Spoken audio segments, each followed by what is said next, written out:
Alhamdulillah, wassalatu wassalamu rasulillah, wa ala alihi wa ashabihi wa man sara sabilihi ila yawmiddin amma ba'd.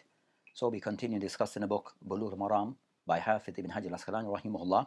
And this is of those books that discuss Hadith al-Ahkam, to those hadith that you have mentioned that relates to various topics regarding the Ahkam of Islam, regarding halal and haram. So we're discussing the bab of ibadat, and in particular the bab of at-tahara. So discussing a hadith that have been mentioned regarding the ahkam of tahara by going directly to the hadith of the Prophet ﷺ. So we're discussing concerning what he titled regarding bab al-aniya, covering concerning different utensils regarding the level of those ones that we are allowed to use and those that we are not allowed to use, and the ahkam that relates to these different type of utensils. So we'll be continuing discussing the remainder of some these hadith. So we'll discuss concerning the hadith that you have mentioned regarding concerning, we covered the hadith of Abi Tha'laba Khushani, and also the hadith of Imran ibn Hussein Rata'ala anhuma, and what's the the fawahid and benefits and ahkam that can be taken from these two hadith, and what follows. Alhamdulillah wa salatu wa salam ala Rasulillah. Amma ba'd, we start this lesson on page 24, Hadith 19, narrated Abi Tha'laba al-Khushaniya said, I said, "O Allah's Messenger, we are living in a land inhabited by the people of the scripture. Can we eat from their utensils?" He said, "Do not eat from their utensils unless you cannot find utensils other than theirs. If you cannot find other than theirs, wash them and eat from them." Agreed upon. Hadith 20, narrated Imran bin Hussein radiallahu an, the Prophet sallallahu alaihi wasallam and his companions performed wudu from an animal hide water container belonging to a polytheist woman. Agreed upon. It is an extract from a long hadith. Hadith 21, narrated Anas bin Malik radiallahu an, when the cup of the Prophet sallallahu alaihi wasallam was broken, he fixed it with a silver wire at the crack. Reported by Al-Bukhari. So those are the hadith that I mentioned regarding continuing the discussion relating to al-aniya, regarding utensils and vessels that can be used regarding tahara and the likes. So we'll be discussing these hadith that have been mentioned in ending this discussion of what is mentioned in this chapter. So it started out with the hadith of Abi Tha'laba Khushani radiyallahu anhu, where he said, the Prophet قال قلت يا رسول الله إننا بأرض قوم أهل الكتاب أفنأكل في آنيتهم؟ قال لا تأكلوا فيها إلا أن لا يجدوا غيرها فاغسلوها وكلوا فيها متفق عليه. So that's the first of the hadith that discuss concerning the use of utensils of others. So he started the hadith of Abi Tha'laba al-Khushani. So we'll do first the takhrij of the hadith. So regarding concerning the system we follow, that we do the takhrij of this hadith, and then we'll do the biography of the author, and we do for the remaining hadith. So as for concerning this hadith that he mentioned, he stated concerning muttafaqun alayh. So this hadith is mentioned by Bukhari and Muslim according to what has been mentioned here. Also they mentioned regarding concerning of those who have done some checking on the book and editing of the book of Bulugh al-Maram, and amongst them Sheikh Hallaq, so Muhammad Subhi Ibn Hassan al-Hallaq rahimahullah ta'ala, in his checking of this book of Bulugh al-Maram, when he mentioned this hadith, then he stated regarding concerning that the takhrij of the hadith mentioned that this hadith akhrajahu Bukhari, and he mentioned a number, Muslim also mentioned the hadith, so that's Bukhari and Muslim. Then he mentioned kultu, and also he wished now to add other sources that have mentioned this hadith or have collected this hadith other than Bukhari and Muslim. So he said kultu akhrajahu, yani this hadith, Abu Dawood, and he mentioned the rakam of the hadith, the number of the hadith. Also at-Tirmidhi also have mentioned this hadith, and Ibn Majah. So he mentioned Abu Dawood, Tirmidhi, and Ibn Majah from amongst Kutubu Sitta. So this hadith, it is found in Bukhari and Muslim, and in addition, that this hadith can be found also with Abu Dawood, also in Tirmidhi in his Jami, and also Ibn Majah in his Sunan. So that's concerning takhrij of this first hadith of Abu of Abu Thalabi. Thalaba. Then the next hadith he mentioned, or also others who have mentioned concerning this hadith by way of checking of the hadith, and this is by Sheikh Yasin or Mahir al-Fahl, that in his checking of the hadith of Abu Thalaba al-Khushani, that he mentioned regarding concerning the source of the hadith, Mutafakun alayh, he mentioned Rakam Thani, that he mentioned hadith, also he mentioned Akhrajahu Ahmad in his Musnad, Bukhari in his Sahih, Muslim in his Sahih, Ibn Majah, Tirmidhi, Ibn Jarud, Ibn Hibban, and Bayhaqi. So that's the source that he mentioned regarding this hadith. So again, regarding concerning this hadith that he mentioned, Ahmad, Bukhari, Muslim, he mentioned Ibn Majah, Tirmidhi, Ibn Jarud, Ibn Hibban, and Bayhaqi. So compare to the other checking that was done before by Halak. So Halak and him mentioned Bukhari and Muslim. Also, Halak mentioned At-Tirmidhi, Ibn Majah. So those are the ones that they agreed upon by way of kutub amongst kutub sitta. Halak mentioned Abu Dawood. In this one of Sheikh Mahir, he did not mention Abu Dawood. So that needs to be verified regarding concerning that Halak, he mentioned Abu Dawood. So he mentioned regarding hadith, قلت أخرج أبو داود Tirmidhi, Ibn Majah. But as for Sheikh Mahir, he did not mention Abu Dawood. He did not mention Abu Dawood. So that needs to be verified and to be checked whether this hadith is actually in Abu Dawood or not.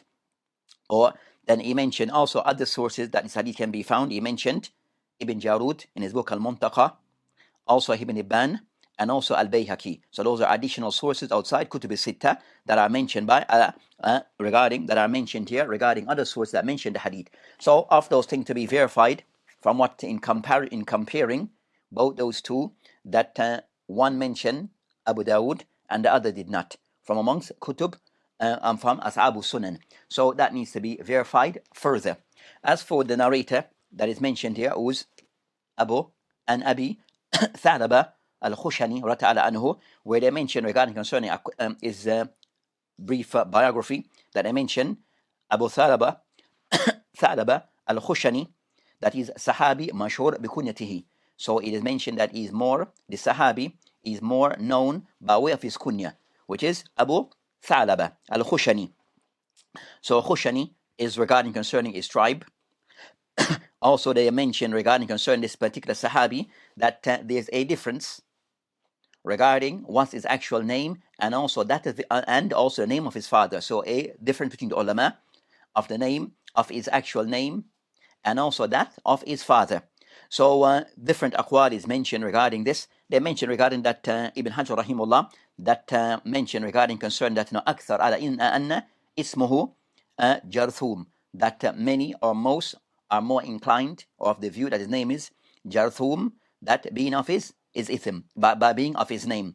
Then they mention regarding concern that he himself, Abu Thalaba, that he of those who made the bay'ah to the Prophet ﷺ regarding Bay'at al-Ridwan, and he accepted Islam and he accepted Islam, and also with him also his entire tribe accepted Islam. So when he accepted Islam, then also his tribe also accepted Islam along with him.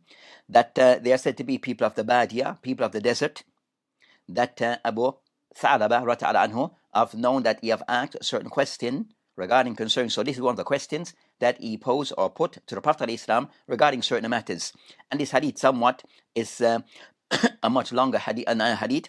So this of those questions that he asked regarding matters relating to Ahl Kitab, regarding as they live, that he and his tribe that live in Sham, of those who live in Sham, and also that they met concerning people of Ahl Kitab. So of the reason of him asking certain matters based upon that he and his people and his tribe, that they eventually settled in Sham, and he also Abu Thalaba, that he died in Sham rata'ala anhu, and khilaf between the ulama that they mentioned that he died concerning as-sana 75, the year the 75th year of the Hijrah that he died. So the 75th year of the Hijrah that he died, 75 al-Hijri, and they mentioned in his study that وَهُوَ sajid, that when he died he was in sujood, died sajid rata'ala anhu. So that's concerning something regarding this particular Sahabi that is more renowned for his kunya. As for his actual name, there's a khilaf between the ulama in identifying his name. So they put different names forward, but there's a khilaf. And also his father name, also there's a khilaf. But also when he accepted Islam, that also his entire tribe accepted Islam. They were known to be like nobody, known to be of those of the Bedouin who moved around, but eventually they lived in Sham, and they were living with Ali Kitab, or side by side Ali Kitab. So certain things for them came into play. Certain things that certain experience that they had with Ali Kitab. So of those things regarding and living with them, regarding the use of their utensils. So those questions were posed by these by these people to the Prophet ﷺ regarding how to navigate regarding the use of the utensils of Ali Kitab. So that's concerning that particular hadith. As for the second hadith that is mentioned, that is stated here by the author, that he mentioned concerning the second hadith that is mentioned is the hadith that the hadith of Imran, and he mentioned an Imran ibn Husayn رضي عنه قال أن النبي الإسلام وأصحابه توضأوا من مزاية امرأة مشركة متفق عليه وفي الحديث طويل. So they mentioned regarding that hadith of Imran ibn Husayn رضي عنه that the Prophet of Allah subhanahu wa ta'ala and also his companions, that they made wudu from a large utensil from a lady that was a mushrika. And the hadith in the Bukhari and Muslim. So as for takhrij of the hadith, that they mention regarding concerning takhrij of this hadith, that what is stated here regarding concerning that this hadith, as mentioned, akhrajahu Bukhari wa Muslim. So the hadith in the Bukhari wa Muslim. Then they state regarding concerning the hadith that he mentioned, so the hadith in the Bukhari and Muslim. So those are the primary sources that he mentioned regarding this particular hadith. Other thing that he kind of somewhat cited here regarding Sheikh Halak, so he mentioned akhrajahu Bukhari and also Muslim.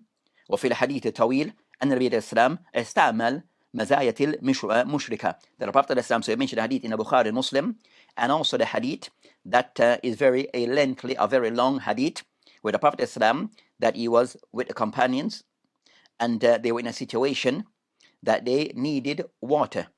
So he asked some of the companions to go and search, and they found this lady. So when they found this lady, that she had a large vessel of water, so they asked her if they could make use of this water. When they mentioned فَشَرَبَ وَأَمَرَ أَحَدَ أَصْحَابُ, so that the companions, they drank from this water, and also وَيَرْفَ أَنْهُ جَنَابَ مِنْ مَاهِهَا, and also that some of the companions, one of the companions, he was in a state of janaba, that he needed to perform ghusl.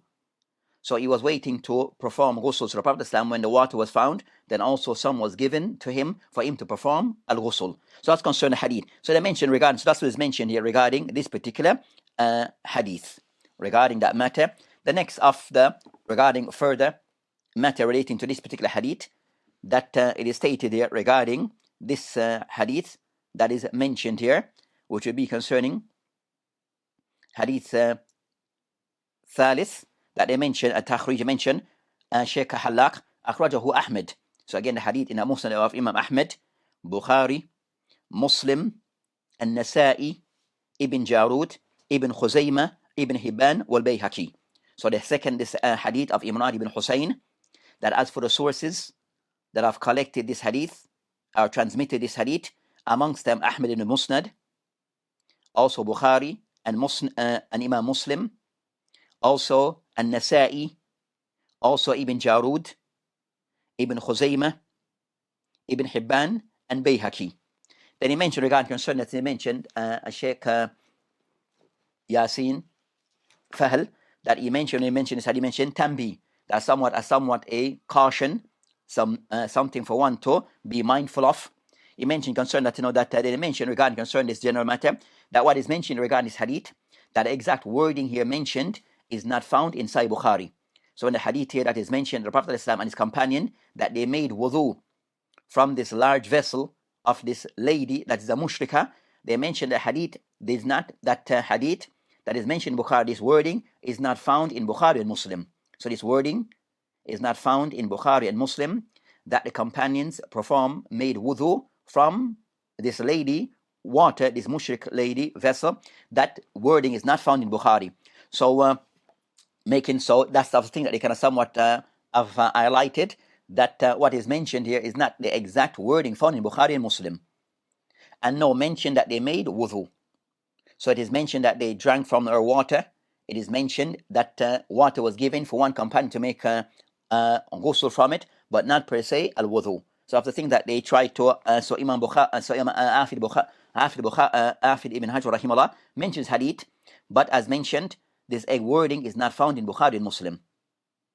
But others also have somewhat mentioned this same hadith with the same wording, just as Ibn Hajar, but also this hadith, as we mentioned, what is mentioned here, as stated here, that it is not found with this wording in Bukhari and Muslim.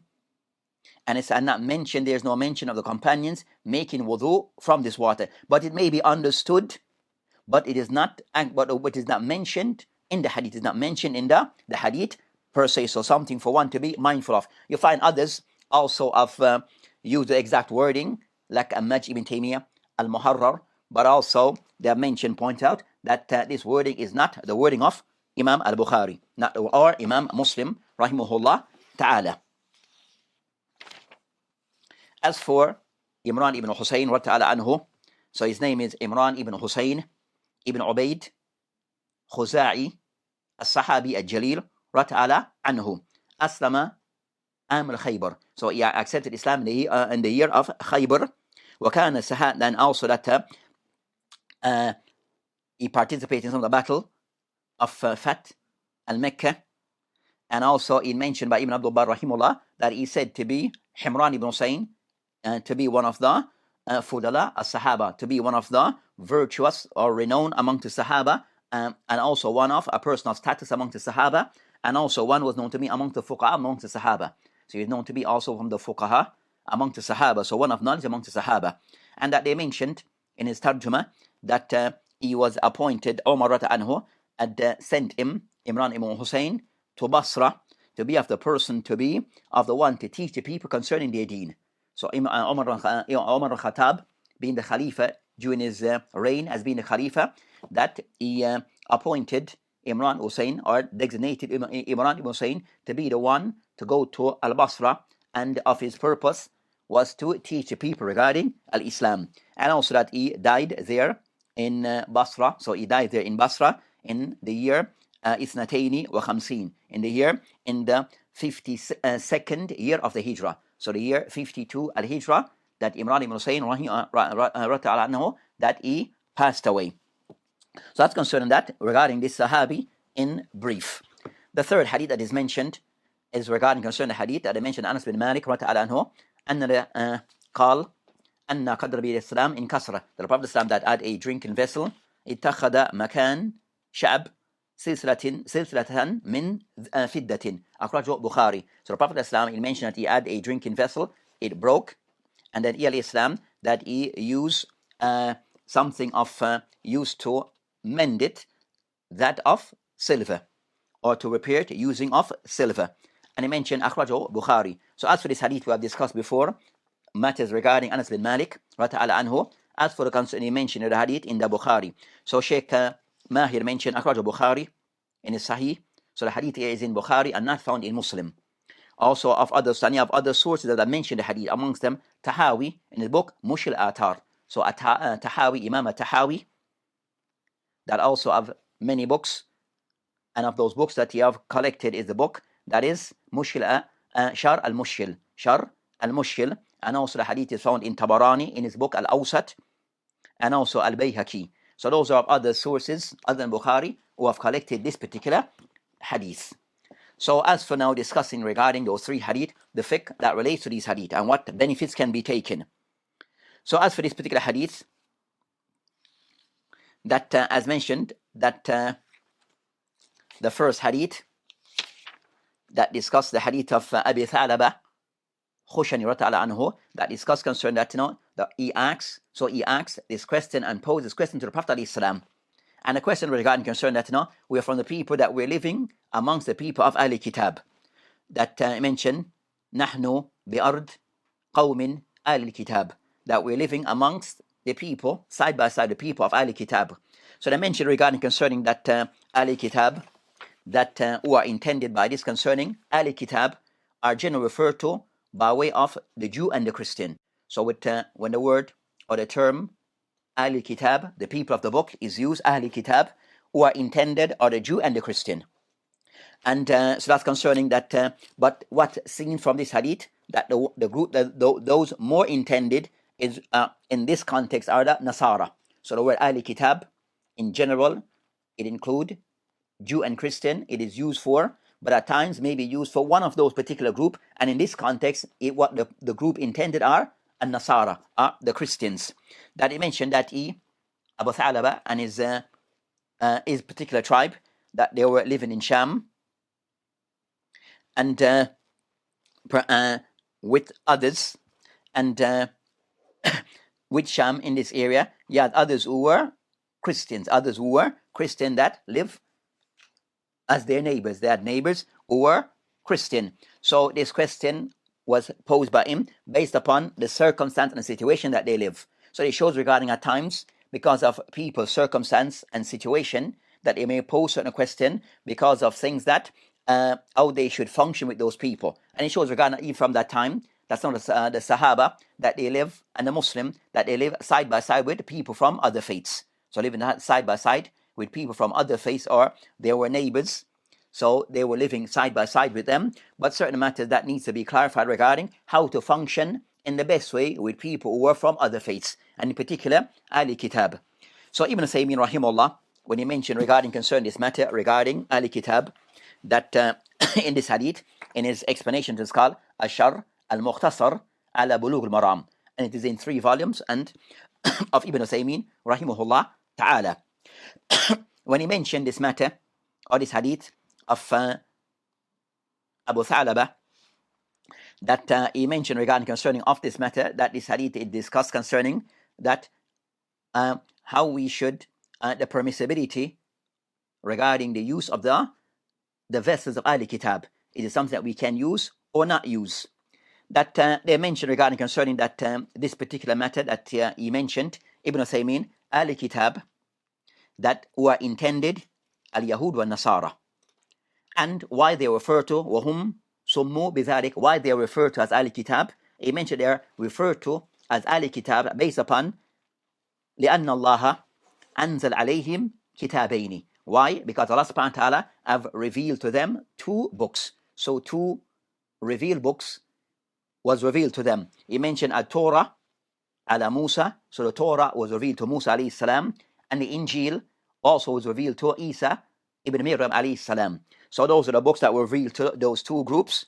So more so a Torah of Musa that was revealed to Musa, more so regarding was meant for the Yahud, and also the Injil was meant for the Nasara, more so. So those are the 2 books that were revealed to those. They mentioned that Torah hiya al So the Shaykh mentioned that the Torah that was revealed to Musa, it was the one said to be the It was the main book. Wal Injil far'un min, and the Injil is just, and the Injil is a byproduct of this. So the Injil is just a byproduct of the Torah, or a part of the Torah. So it's a branch of the Torah. Then I mentioned that. So regarding concern that with this particular matter, he mentioned regarding concerning that as for with the Muslim compared to others who are non-Muslim, that and the Ahli Kitab, they are considered to be also kuffar, non-Muslims, that about with them, because originally, those books were revealed to them. There are certain rules regarding our dealing with Ahli Kitab that is different from others who are non-Muslim. So with Islam, I've allowed regarding the followers of Islam that they're able to can be involved. There are certain things that may be permitted, allowed regarding our dealings, the Muslim dealing with Ahli Kitab, meaning the Jew and the Christian. Of those things that are somewhat, we have more leniency regarding our dealings with Ahli Kitab, the Jew and the Christian. Of those things that were allowed and permitted in dealing with them, of those things which is halal regarding them concerning one, their dabaheh. So regarding their slaughtering their meat, if it is slaughtered properly, then we're allowed to eat from their meat. So one of those things that are allowed that we can eat from them is their slaughtered animals. So if their animals are slaughtered, then we can eat from those slaughtered animals, and that to be discussed further. But in general, that of the meat that we're allowed to eat, that of the Muslim, and also the slaughtered animals of the Jew and the Christian from amongst those meat that we're allowed to eat. So that's concerning that matter. Then they mention also regarding of those things, and they mention as well, يَسْأَلُونَكَ مَاذَا أُحِلْ لَهُمْ, that what is allowed from, they mention قُلْ أُحِلَّ لَكُمْ الطَّيِّبَاتِ. So of those they mention وَطَعَامُ الَّذِينَ أُوتُوا الْكِتَابِ هِلٌّ لَكُمْ. So they mention that the ta'am الَّذِينَ أُوتُوا الْكِتَابِ, of those who are given a book, هِلٌّ لَكُمْ, it is allowed for you. وَطَعَامُكُمْ هِلٌّ لَهُمْ, and also your food, the Muslim food, it is slaughtered, it's allowed for them. So regarding concerning for the Muslim, their slaughtering is allowed for us to eat from it if they slaughter the animal by way of cutting off their throats. And also our slaughter is also allowed for them. A discussion between the ulama regarding concerning that Ali Kitab, more so regarding Nasara, less regarding the Jew, that as the Jew are very precise regarding their slaughter, that they still stick to those rules. But as for the Christian, they may be more complacent regarding their method of how they slaughter. So because of that complacency from amongst the Christians, that at times we might find some now may say in their slaughter, they might slaughter in the name of other than Allah subhanahu wa ta'ala. So with the ulama, they all, can we eat of the type of slaughter that Christian was to slaughter in the name of Isa, iyadhu billah, but if they were to do so, are we allowed to eat from this animal? But they did slaughter, everything else was done correct, where they did slaughter from the throat and the blood was spilled and the likes. But if they did utter or pronounce the name of Isa while slaughtering, is this allowed for us? A discussion between the ulama on that particular topic. So you have that discussion, but overall they mention that we can eat of their meat if it is slaughtered correctly. Also of those other things that is allowed between the Muslim regarding the Nasara is that we are allowed to marry from them. So a Muslim man is allowed to marry a Christian or a Jewish lady. So we have a discussion regarding concern that this lady who said to be a Christian or a Jew, is it when she said to be a Jew or Christian, is by her parents being from that faith, or that individual themselves affiliate to that religion? So it goes back to the individual affiliating to that religion, or is it by the person being of the people from that group type? So the person that they were born in an area that is generally referred to as a Christian region. Is it that's the so does it go back to those things? What makes a person a Christian that we are allowed to marry them? Is it a lady or a personal affiliation of that religion, and to what extent? So you have that discussion between the ulama regarding what lady is deemed to be a Nasara that we are allowed to marry her, but overall we are allowed to marry them if they are of that faith. So regarding concerning that with this particular matter, but as for the next question regarding are we a Muslim woman allowed to marry them? And that is no. Then the Shaykh mentioned that that's not the case for a Muslim woman. She's only allowed to marry a Muslim man. So a Muslim lady, she's only allowed to marry a Muslim man. She's not allowed to marry someone from Ahli Kitab. But as for a Muslim male, a Muslim man is allowed to marry the ladies from Ahli Kitab. He's allowed to marry a Christian woman or a Jewish woman. So that's concerning that matter as faida in general. So our dealing with the from the kuffar, that in general we have certain concessions regarding our dealings with the Christian that is somewhat different from ordinary non-Muslims. So as for the hadith it mentioned regarding concern that the next matter is regarding that Isa alayhi salam instruct that you are allowed to do. So he mentioned that can we make use or eat from the utensils of those people of the Jew and the Christian. So Isa alayhi salam, the Prophet mentioned, gave the answer. So they mentioned regarding concerning what the benefit they discussed regarding the ahkam, that Isa alayhi salam mentioned, فَاغْسُلُوهَا, that if you wish to use it, then you have to wash it. Then I discussed concerning washing of the utensils. That I mentioned that if the person now choose to use them, then they should be washed. Is washing it a must? The ulama mentioned that it is not per se al-amr huna ala wujub, but ala istihbab. So it's not something which is or ala ibaha. It is something which is allowed to be done, that one wash their utensils before one eat or make use of them. So regarding concerning these ahkam, regarding this matter, the first of those regarding hukum anitul kuffar, was a ruling pertaining to the use of the utensils of the kuffar.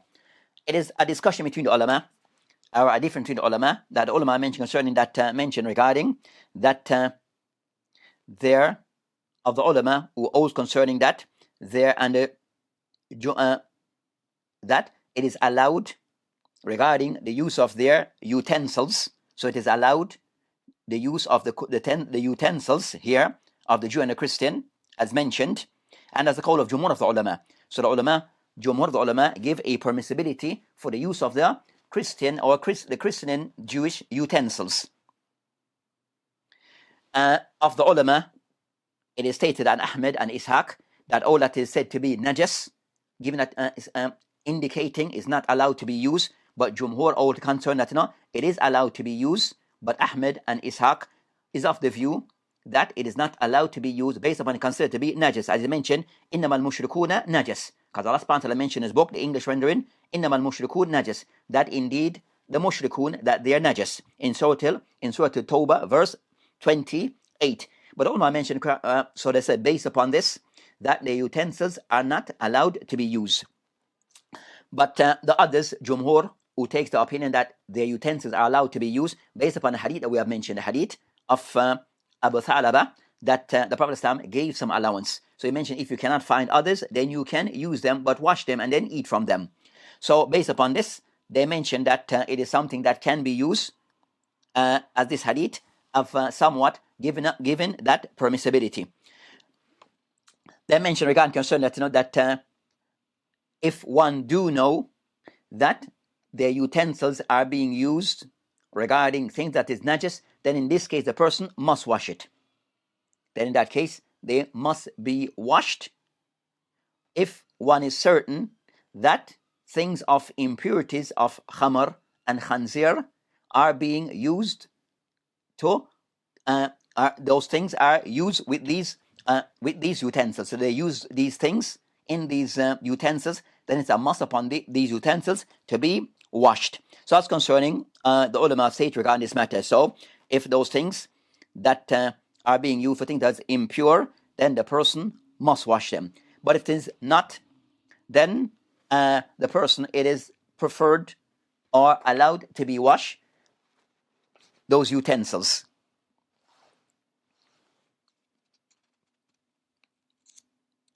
And some of the ulama all concerned that that of those who all regard that if it is used regarding that it is not to be used until it has been washed.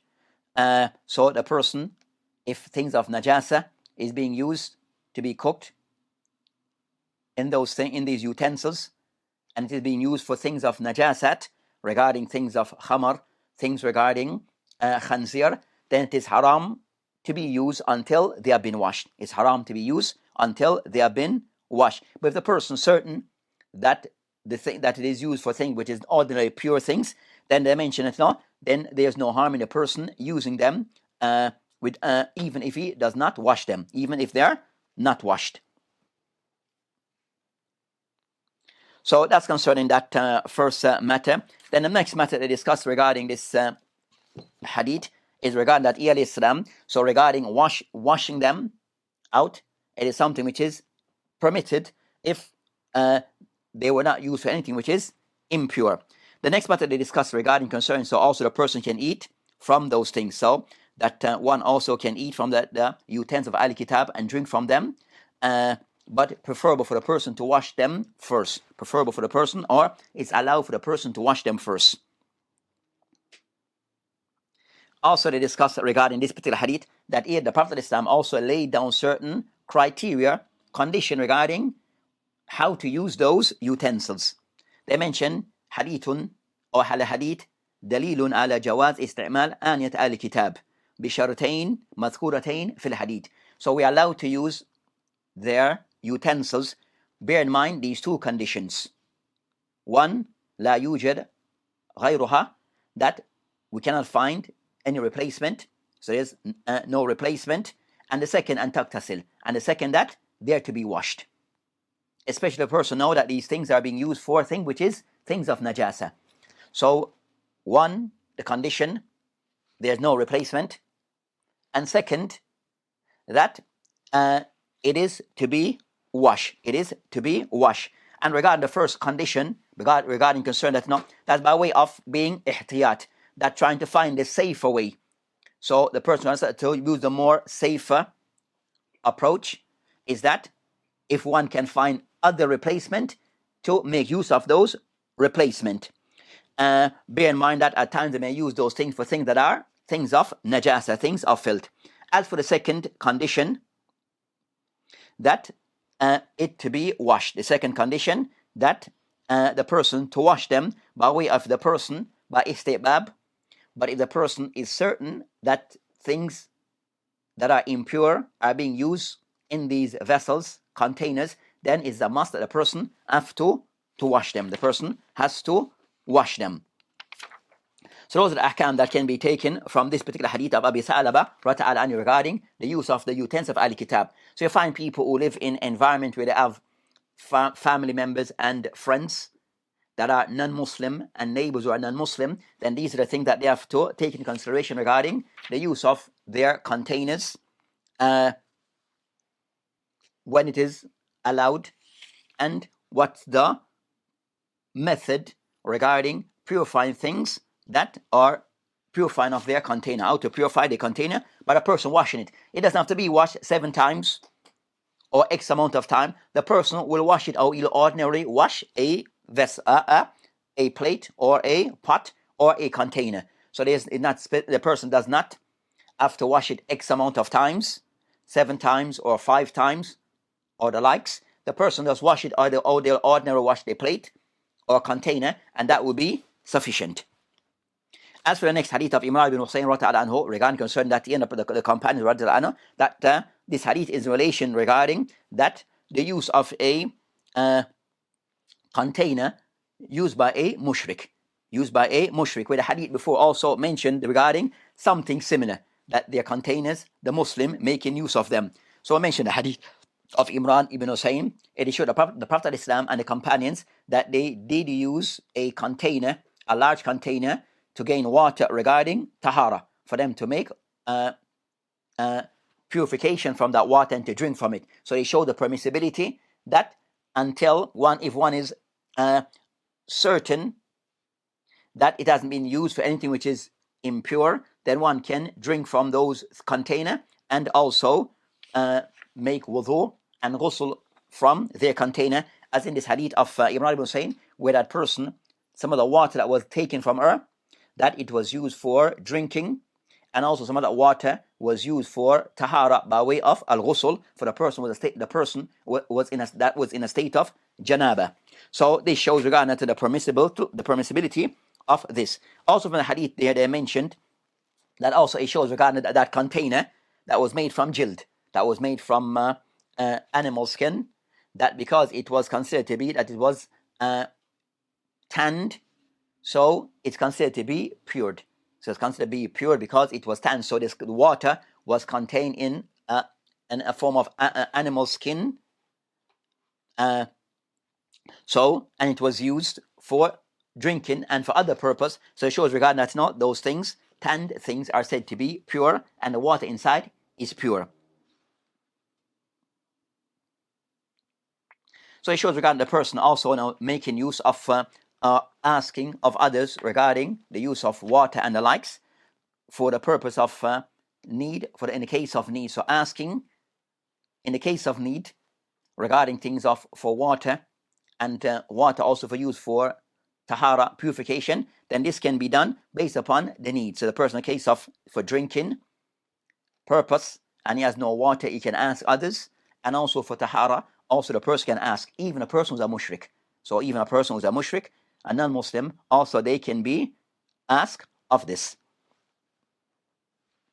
This is from the hadith also, of those things that was mentioned in the hadith, in the full hadith, that also concern this water, that some mu'jizat occurred regarding this hadith. But the portion of hadith that is mentioned is just the portion that is somewhat needed, or give the meaning of what is needed regarding water being used from a mushrika, a non-Muslim lady, for the purpose of purification. As for the third hadith, with the hadith of Anas bin Malik, that mentioned hadith in Bukhari and others, then as for this hadith, it mentioned regarding the Anas and the Prophet that he had a drinking vessel and it was broke, or had a chip, and then he salam that it was repaired using something from silver.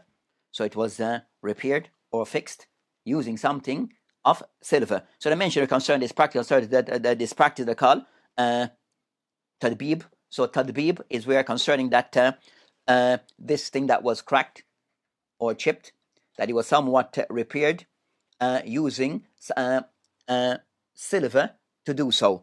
So from this it shows regarding that they all mentioned regarding concern that this is a water vessel. So Islam that he repaired this water container that was used for drinking purpose, that made it was used to be repaired by something made of a small amount of silver. So it shows regarding the permissibility of this.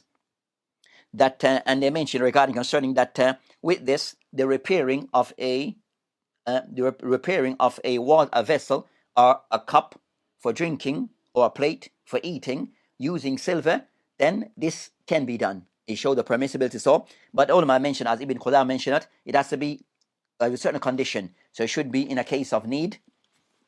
That, as mentioned by Ibn Qudam rahimahullah, regarding concerning that this act regarding tadbib, regarding bit fidda, that one, it is used by way of fidda, by silver, not by gold. So gold cannot be used at all to repair any drinking vessel or eating vessel. So it's completely haram to use silver, even small amount. So silver can be used to repair a eating vessel or a drinking vessel, but it should be from silver, not from gold, as gold is completely not allowed. Also, the amount of silver that is used should be qalil, should be a small amount of silver that is used. And also the third condition, that, but if they mention with this also, if a large amount of silver is used, becomes haram. And the third condition, la yakuna, and yakuna lil haja. And the third condition, it should be based upon need. So it should be a case of need. There's nothing that can, it's a case of need, then it can be used in that case. So that's concerning that, as mentioned by Ibn Qudam rahimahullah in his book Al-Mughni, that regarding this act, regarding the use of silver, then a person have to repair a vessel that is used for eating and drinking, that have to fulfill these criteria. What can be used is of silver, small amount, and in case of need. Also with this, you find that Ibn Qudam rahimahullah, that or Ibn Abdul Barr rahimahullah, he mentioned in the book At-Tamheed, that jawaz ash-shar' min aniyat mufaddada. So it is permissible, of Ibn Abdul Barr mentioned the permissibility that also drinking vessel that based upon the hadith of Imran, used for repairing a drinking vessel. And that's the view taken by Anas bin Malik from amongst the Sahaba, Ta'us, Muhammad ibn Hassan Muhammad ibn Ali ibn Hassan, Hakam ibn Utayba, Ibrahim al-Nakhai, Hamad al-Hassan al-Basri, Abu Aliya, and others. Naqala and Shafi Qarahiyya dhalik. So you find that majority of the ulama take the position that they repairing a drinking vessel by way of something of silver, a small amount of silver can be done, and that's the view taken by many of the ulama.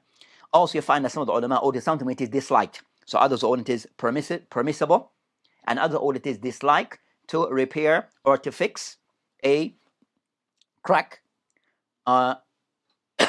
using silver. Some of the ulama take the position that is something which is dislike. And amongst those who are all concerned it is dislike to do so, Ali ibn Hussein, Ata, Salim, Al-Muttalib ibn Abdullah ibn Handab, and others. So of those of the ulama, so some of the ulama do take the position that it is disliked to use such things to repair vessels. But those who say it is allowed they use a hadith that is mentioned by Anas bin Malik that is here, that is mentioned here. So that's concerning that matter. So as for the matter regarding